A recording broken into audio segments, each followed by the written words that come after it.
Buenos días, Agustín. Buenos días, Carla. Bueno, contanos cuál es tu mirada respecto de lo que está pasando hoy por hoy y que tiene toda la atención y la atención internacional puesta sobre este conflicto, sobre este ataque a Ucrania por parte de Rusia, una guerra que se viene anunciando desde hace bastante tiempo y que tomó quizás el vuelo más dramático en estas últimas horas. Sí, bueno, es un conflicto de larga data, digamos, y hay que inscribirlo en la historia del siglo XX y fundamentalmente después de la disolución de la Unión Soviética. En ese sentido, bueno, hay que pensar que estamos frente a un conflicto entre dos estados-naciones que han sido parte de un tronco común, que en el siglo XX han tenido un tiempo muy largo de permanencia conjunta Sí, pero en bajo. distintos regímenes, porque hasta el 17 con el zarismo, después el 17 con la revolución bolchevique, está Lenin, Stalin, después la Unión de Repúblicas Socialistas Soviéticas, ahora este nuevo esquema. Hay bastante para ahí, me parece que hay distintos momentos históricos, ¿no? De la relación entre Rusia y Ucrania en función de esos cortes de la historia del siglo XX, ¿no? ¿O me equivoco? Sin duda, sin duda, por eso hay que señalar que para comprender esta coyuntura, porque estamos frente a una coyuntura que no sabemos si va a tener una escalada mayor. Hay otra dimensión que nosotros tenemos que tener presente, que es la comprensión de Occidente respecto a lo que sucede más allá de sus fronteras, diríamos, más allá del Rin o eventualmente de su frontera oriental. En esos términos estamos ante, bueno, un reacomodamiento del mapa mundial que ya lleva 25 años y un poquito más, pero donde el propio Occidente ha tenido una alta responsabilidad. Cuando hablo de Occidente, fundamentalmente estoy pensando en dos actores que han sido centrales y de hecho están siendo los más, digamos, los que han anunciado fundamentalmente esta escalada y, bueno, la escalada ya llegó. Estoy pensando fundamentalmente en Estados Unidos e Inglaterra, que son los primeros en haber tomado algunas medidas muy drásticas respecto a las sanciones económicas y de otro orden sobre la propia Rusia, la Rusia de Putin. Estamos ante una nación que es Ucrania insisto, de reciente constitución, pero que ha sido parte de la historia de la construcción de la vieja Rusia imperial y de la Rusia soviética. Y hasta no hace mucho podríamos decir que pertenecía a esa comunidad de naciones, aunque informal, que se estableció una vez que Ucrania y otros estados, Georgia, Bielorrusia, los países bálticos, decidieron tomar el camino de la independencia. Pero muchos de estos han decidido tener una relación de buena vecindad con la Rusia que había perdido, podríamos decir, el rumbo en los años 90 y gran parte de esa responsabilidad de un rumbo perdido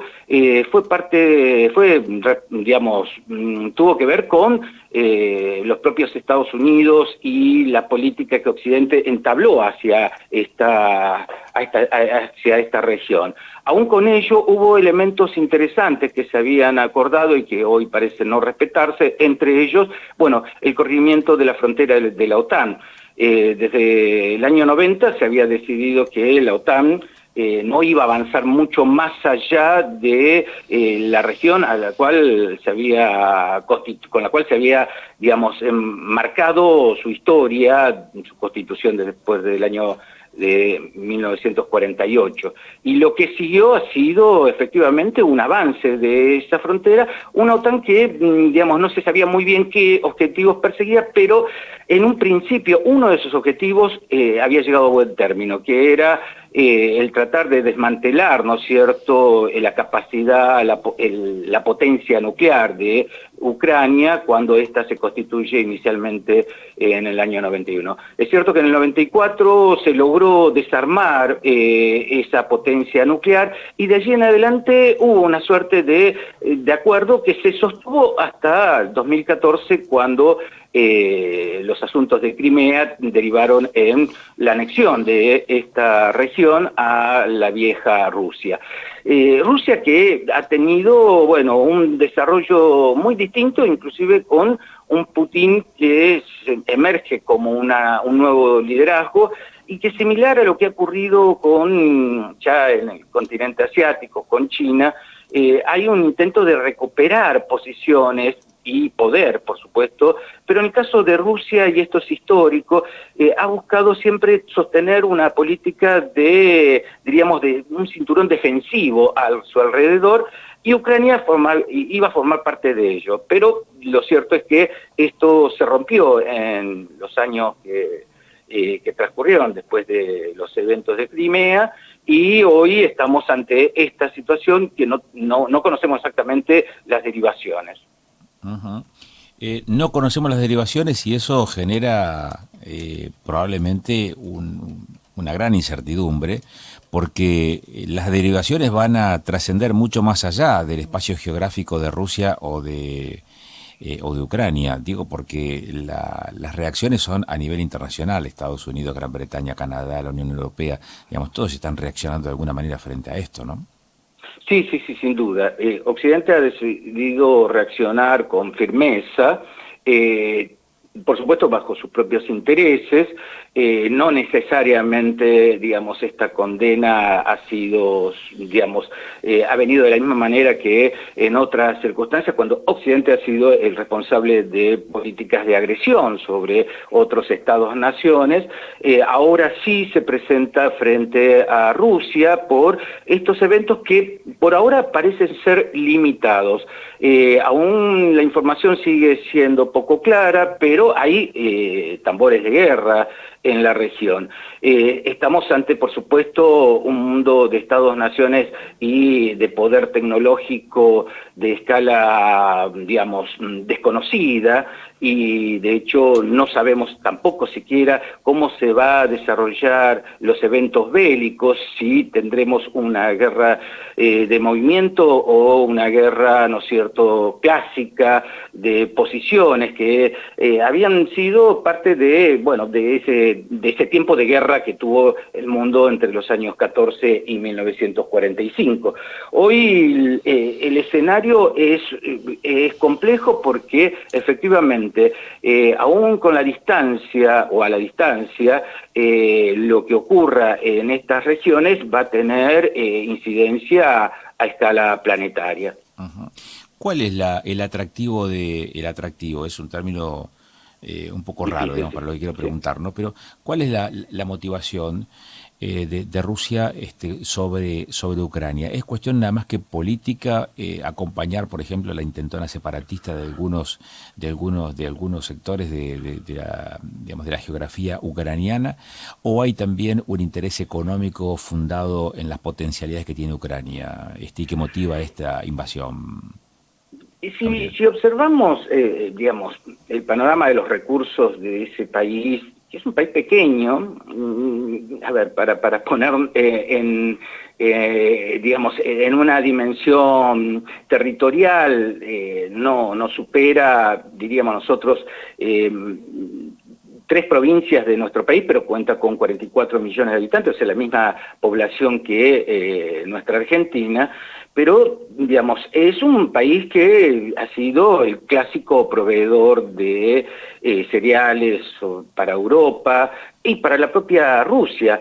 Ahora, las regiones en las que ha sido, hoy parece ser el foco de atención, las regiones al sur, próximas a la península de Crimea, bueno, sí, son las regiones más industrializadas de Ucrania, pero si pensamos simplemente en esas dimensiones económicas, perdemos de vista aquello que sí forma parte de la dimensión internacional de las relaciones entre los estados y especialmente lo que nosotros, bueno, conocemos a partir de nuestra realidad continental, la famosa doctrina Monroe para América, fundada por los propios Estados Unidos allá hacia principios del siglo XIX, en términos de considerar una amplia región como su patio trasero, pero por ende, digamos, de incidencia directa. En el caso de Rusia, esto ya es parte de los 400 años de constitución de ese Estado-nación, bueno, toda esta región pertenece a un área de influencia y lo que parece priorizar esta Rusia contemporánea es, bueno, encontrar allí un estatus similar al que tiene hoy con Bielorrusia o con los países del Báltico, una situación de buena vecindad, con, obviamente, influencia, al menos en la dirección del esquema diplomático que pueda tener la actual Ucrania. Y esto se ha perdido de vista por la presencia de muchos actores que, entre un exacerbado nacionalismo inventado, digamos, convengamos que la construcción de las naciones son parte de esa invención subjetiva, pero de identidades que buscan muchas veces y por momentos se buscan a lo largo de la historia, y otros actores más radicalizados que creen que Occidente puede brindarle a Ucrania la salida al desarrollo, que hoy no lo tiene efectivamente. Ucrania no es ni siquiera se acerca a la situación de aquellos países como Checoslovaquia o Polonia, y entonces están allí fundando sus expectativas en algo que hay que ver si efectivamente Occidente está dispuesto a ofrecer. O, en todo caso, Estados Unidos y su gran aliado en Europa, Inglaterra, no están decididos más a tener bajo su mando un Estado que pueda contener, ¿no es cierto?, las aspiraciones de la Rusia del presente, pero la Rusia del futuro también. Gabriel, te agradezco mucho esta gentileza de pintarnos cómo están las cosas por allí para entender un poco más lo que está ocurriendo en este momento a nivel internacional con esta acción de Rusia sobre Ucrania. Muchísimas gracias. Muchas gracias, Agustín.